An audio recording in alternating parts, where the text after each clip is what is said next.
Olá a todos! É isso aí, vocês pediram um mergulho profundo na história da talidomida.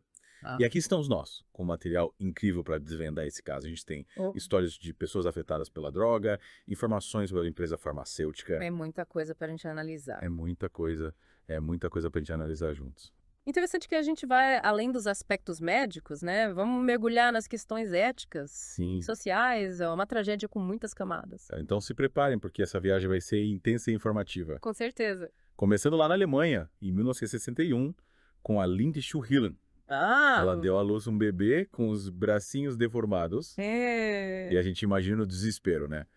Mas ela e o marido Claro. não se contentaram com respostas vagas, queriam entender o que tinha acontecido. E essa busca incansável os levou ao Dr. Wilkin Lenz, que já estava investigando casos semelhantes. Olha só. E aí, a descoberta chocante. O primeiro bebê afetado pela talidomida tinha nascido em 1956, filho de um funcionário da Grünenthal, Caramba! a empresa que desenvolveu o medicamento. Que loucura, né? É. E a Grünenthal ignorou sinais. É. Mesmo com casos dentro da própria empresa, Porque, é de se questionar a responsabilidade. totalmente. Como uma empresa farmacêutica deixa de lado a segurança dos pacientes dessa forma? Pois é. Lançaram a talidomida na Alemanha com o nome de Contergan, um sedativo seguro, principalmente para grávidas com enjoo matinal. E a talidomida se espalhou pelo mundo, vendida em quase 50 países com nomes diferentes, tipo Distaval na Inglaterra. E as consequências foram devastadoras. Sim. Milhares de bebês nasceram com deformidades, muitos não sobreviveram. Histórias como a da Louise Meadows Mansell, uma das 530 vítimas na Inglaterra. Só de partir o coração. Ela foi abandonada em uma instituição por 18 anos. Nossa, Ness. Imagina o impacto psicológico social. É terrível. E teve lugares como Liege, na Bélgica e na Ucrânia, que médicos e parteiras praticavam infanticídio em bebês com deformidades. Meu Deus. Uma faceta sombria da história, né? Revela como a sociedade lidava com a deficiência naquela época. Pesado, né? Muito. Mas a gente também tem histórias de superação, Sim, verdade. como a do Alvin Law, Aham. que também nasceu com deformidades causadas pela talidomida. Ele foi adotado por um casal amoroso e aprendeu a usar os pés como mãos. É um exemplo incrível. Resiliência. A história do Alvin mostra como o amor, o apoio familiar Sim. podem fazer a diferença na vida de alguém que enfrenta desafios tão grandes, né? É um contraste com a realidade de outras vítimas, né? Que sofreram abandono e preconceito. É verdade. E nos Estados Unidos a história foi um pouco diferente. Caso natural. Frances Kelsey, uma verdadeira heroína da FDA. Ela barrou a entrada da talidomida no país, exigindo mais testes de segurança da Richardson Mer. A empresa que queria comercializar droga no ZIU. É importante destacar a coragem da Draxis, Sim. que enfrentou forte pressão da indústria farmacêutica para aprovar a talidomida. Mas ela se manteve firme na decisão, salvando incontáveis crianças americanas da tragédia. E o caso do Dr. Claude Murphy, cuja esposa tomou talidomida durante a gravidez, é emblemático. Ele é um médico experiente, teve que lidar com o drama de ter um filho com deformidades. Puxa vida!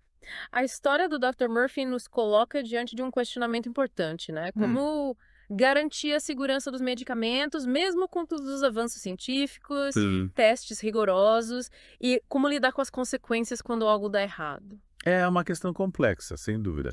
Voltando à Grünenthal, a empresa por trás da talidomida, a gente descobre que o diretor de pesquisa, Heinrich Müchter, era um ex-médico nazista. Enriqueceu com a venda da talidomida, mesmo ciente dos riscos. O passado do Müchter é realmente perturbador. Ele desenvolveu vacinas para prisioneiros em campos de concentração durante a guerra. Nossa. E a Grünenthal continuou promovendo a talidomida, mesmo com relatos de efeitos colaterais gravíssimos. Caramba. Priorizaram o lucro em detrimento da segurança dos pacientes. E para piorar, a Grünenthal tinha outros executivos com ligações nazistas, como Otto Ambros, condenado por crimes em Auschwitz. É mesmo? Essa conexão da empresa com o regime nazista levanta questões sérias, né? Sem dúvida. Responsabilidade histórica, ética empresarial. Em 1967, a Grünenthal foi a julgamento. Olha só. O dono e 8 executivos foram acusados de negligência criminal. Mas, num desfecho controverso, a empresa fez um acordo com o governo alemão. As provas da acusação foram seladas e o julgamento foi encerrado depois de 2 anos e meio. Nossa. As vítimas receberam indenizações mínimas em troca de abrir mão de futuros processos. Compreensível a indignação das vítimas. Totalmente. Se sentiram injustiçadas. A Grünenthal saiu praticamente impune e continuou lucrando com outros medicamentos. E a luta por justiça continua até hoje, né? Sim. As vítimas buscam reconhecimento pelos danos da talidomida, mas a história não termina por aí. Exatamente. Na década de 1960, a talidomida voltou a ser usada. Acredita? Acredite se quiser, no tratamento da lepra e do câncer. É isso mesmo. E no próximo bloco a gente vai explorar essa nova fase da história da talidomida. Vamos nessa. É realmente surpreendente, né? Como a talidomida, mesmo depois de causar tanto sofrimento, encontrou um novo caminho na medicina. A gente fica se perguntando como isso foi possível. Pois é. Saber que a talidomida voltou a ser utilizada, especialmente no tratamento de doenças graves como a lepra e o câncer, no mínimo intrigante. Como essa reviravolta aconteceu? Bom, na década de 1960, pesquisadores observaram que a talidomida tinha um efeito positivo no tratamento da lepra. Uma doença infecciosa que causa lesões na pele, nos nervos. Certo. Apesar dos riscos, os benefícios para pacientes com lepra pareciam superar os perigos. Então a talidomida, que tinha sido banida por causar deformidades em bebês, passou a ser usada no tratamento de uma doença debilitante. É uma decisão complexa. Decisão complexa. Sem dúvida. A decisão de usar a talidomida, mesmo com esse histórico terrível, envolve um dilema ético enorme. Quem define o limite entre o risco e o benefício? Quem decide se o bem de alguns justifica o risco para outros? Pois é. E essa questão se repete no caso do mieloma múltiplo. Sim! Um tipo de câncer que afeta a medula óssea. A talidomida também se mostrou eficaz no tratamento dessa doença. Isso. O que levou à sua reintrodução no mercado em 1998 nos Estados Unidos, pela empresa Celgene. Exatamente. E a Celgene implementou um rigoroso programa de controle para evitar o uso da talidomida por mulheres grávidas. Um programa chamado STEP Test exigia que médicos e pacientes se cadastrassem, recebessem informações sobre os riscos da droga e assinassem um termo de responsabilidade. As mulheres em idade fértil tinham que fazer teste de gravidez antes e durante o tratamento. Mas será que é possível controlar totalmente o uso de um medicamento? Sempre existe a possibilidade de falhas, de uso indevido e de falta de informação, né? É verdade. A história da talidomida nos mostra que a vigilância precisa ser constante e que a busca desenfreada pelo lucro não pode se sobrepor à segurança dos pacientes. A Celgene lucrou bilhões de dólares com a venda da talidomida. Caramba. O que nos faz pensar. Será que a empresa aprendeu com os erros do passado? E as vítimas da talidomida, elas conseguiram justiça. A Grünenthal foi responsabilizada pelos danos que causou. A luta por justiça tem sido longa e difícil. As indenizações variaram muito entre os países. E, em muitos casos, foram insuficientes para cobrir as necessidades das vítimas. Algumas vítimas ainda lutam por reconhecimento e apoio, como no Brasil, onde a tragédia da talidomida teve um impacto significativo. E a Grantiguna. O que aconteceu com a empresa? A Grünenthal continuou operando e se tornou uma grande empresa farmacêutica. Só em 2012, mais de 50 anos após a tragédia, a empresa pediu desculpas formalmente às vítimas. Um pedido de desculpas depois de tanto tempo é suficiente para reparar o dano causado? Essa é uma pergunta complexa, que cada um precisa responder por si. O que a história da talidomida nos mostra é que as cicatrizes físicas e emocionais são profundas e duradouras. A história da talidomida é um alerta para o mundo. Verdade. Um lembrete de que a ciência, por mais avançada que seja, não pode se dissociar da ética e da responsabilidade. E que precisamos estar atentos para que tragédias como essa não se repitam.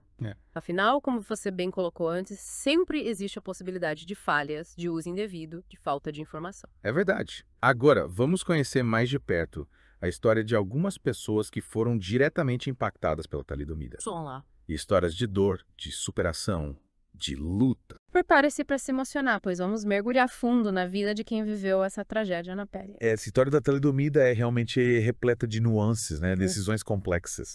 A gente viu como empresas, governos e até as vítimas tiveram que fazer escolhas difíceis, né? É um cenário completamente novo, né? Desafiador. E como você mencionou antes, cada decisão tomada nesse contexto podia ter consequências sérias, irreversíveis, né? Sem dúvida. A falta de informação, a busca desenfreada pelo lucro, muitas vezes obscureceram os riscos e colocaram em perigo a vida de milhares de pessoas. É verdade. A talidomida se tornou um símbolo do lado obscuro da indústria farmacêutica, né? Mas, ao mesmo tempo, a gente viu como a mesma droga, que causou tanta dor, tanto sofrimento. Pois é. Acabou sendo utilizada no tratamento de doenças graves, como a lepra e o mieloma múltiplo. É uma dualidade intrigante, né? Como justificar o uso de uma substância com um passado tão sombrio. A resposta, como vimos, não é simples, né? Envolve questões éticas profundas, avaliação de riscos e benefícios, a necessidade urgente de encontrar tratamentos eficazes para doenças debilitantes. E essa busca por tratamentos eficazes por si só. Sim. Já levanta um debate ético importante, né? Como garantir que a tragédia da talidomida não se repita? Como equilibrar a necessidade de inovação médica com a segurança dos pacientes? A história da talidomida nos ensina que a vigilância constante e a responsabilidade ética são essenciais em todos os estágios do desenvolvimento e da utilização de medicamentos. Regulamentação rigorosa, transparência das empresas farmacêuticas e o acesso à informação por parte de médicos e pacientes, né? Sim. São cruciais para evitar tragédias semelhantes. Com certeza. E como você mencionou no bloco anterior, nunca podemos esquecer o lado humano dessa história. É verdade.